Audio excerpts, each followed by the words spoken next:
ঈদুল ফিতরের 8টি সুন্নত। 1 নাম্বার হচ্ছে সকালবেলা গোসল করা, 2 নাম্বার নতুন সুন্দর পোশাক পরিধান করা, 3 নাম্বার সুগন্ধি ব্যবহার করা, 4 নাম্বার হচ্ছে ঈদগাহের মধ্যে ঈদুল ফিতরের নামাজের পূর্বে কিছু খেয়ে গমন করা, 5 নাম্বার তাকবীর বলে বলে ঈদগাহের মধ্যে যাওয়া, 6 নাম্বার সালাতুল ঈদের অন্যতম সুন্নত প্রশস্ত মাঠের মধ্যে ঈদের নামাজ আদায় করা, 7 নাম্বার হচ্ছে ঈদগাহের মধ্যে হেঁটে যাওয়া। আসসালামু আলাইকুম ওয়া রাহমাতুল্লাহি ওয়া বারাকাতুহু। তাকাব্বালাল্লাহু মিন্না ওয়া মিনকুম সালিহুল আমাল ইয়া রাব্বাল আলামিন।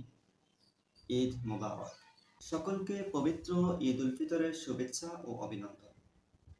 যখনই ঈদ উল ফিতর চলে আসে তখন আমাদেরকে অবশ্যই ঈদ উল ফিতরের সুন্নতগুলো আমাদেরকে জানতে হবে। তাহলে ঈদ উল ফিতরের সুন্নতগুলো কি? 8টি গুরুত্বপূর্ণ ঈদ উল ফিতরের সুন্নত রয়েছে। 1 নাম্বার সুন্নত হচ্ছে সকালবেলা মেসওয়াকের মাধ্যমে মেসওয়াক করে গোসল করা, পবিত্রতা অর্জন করা।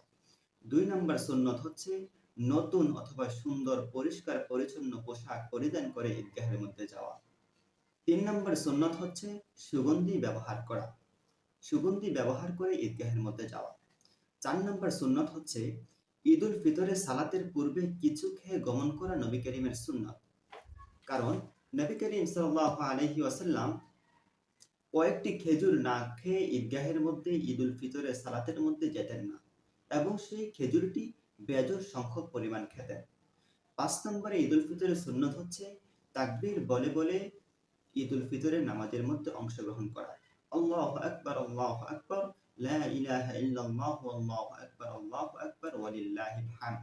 6 নম্বর হচ্ছে সালাতুল ঈদের অন্যতম সুন্নত হচ্ছে খোলা মাঠের মধ্যে, প্রশস্ত মাঠের মধ্যে ঈদের নামাজ আদায় করা।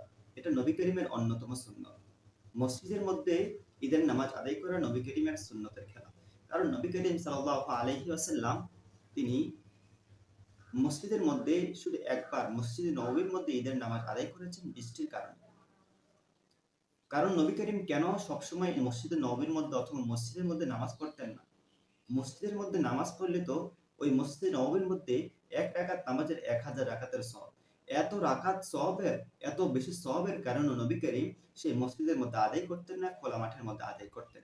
সেজন্য আমরা সকলে চেষ্টা করব খোলা মাঠের মধ্যে ঈদের নামাজগুলো আদায় করা। 7 নম্বর সুন্নত হচ্ছে ঈদের মাঠের মধ্যে হেঁটে যাওয়া, এক রাস্তা দিয়ে যাওয়া এবং অন্য রাস্তা দিয়ে আসা। কেন? এটা কেন করেছেন? কারণ আপনি যখন এক রাস্তা দিয়ে যাবেন তখন আপনার কিছু মানুষের সঙ্গে দেখা হবে, আবার যখন অন্য রাস্তা দিয়ে আসবেন আবার কিছু মানুষের সঙ্গে দেখা হবে, সালাম হবে, মুসাফা হবে, মুআনাকা হবে, ভ্রাতৃত্ব বন্ধন সুদৃঢ় হবে।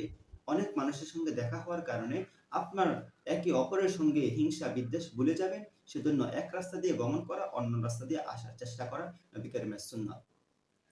8 নম্বর সুন্নত, সর্বশেষ সুন্নত হচ্ছে ঈদের শুভেচ্ছা জানানো, একে অপরকে ঈদের শুভেচ্ছা জানানো। কিভাবে জানানো? তাকাব্বালাল্লাহু মিন্না ওয়া মিনকুম সালিহুল আমাল। ঈদ মোবারক, ঈদ মোবারক। এজন্য আমাদেরকে ঈদ উল ফিতরের এই সুন্নতগুলো আমাদেরকে জানতে হবে এবং এই সুন্নতগুলো মানতে হবে। কারণ নবী করিমের সুন্নত এবং আল কোরআন আলোকে যদি জীবনটা করতে পারি তাহলে আমরা কখনো পথভ্রষ্টতার দিকে যাব না।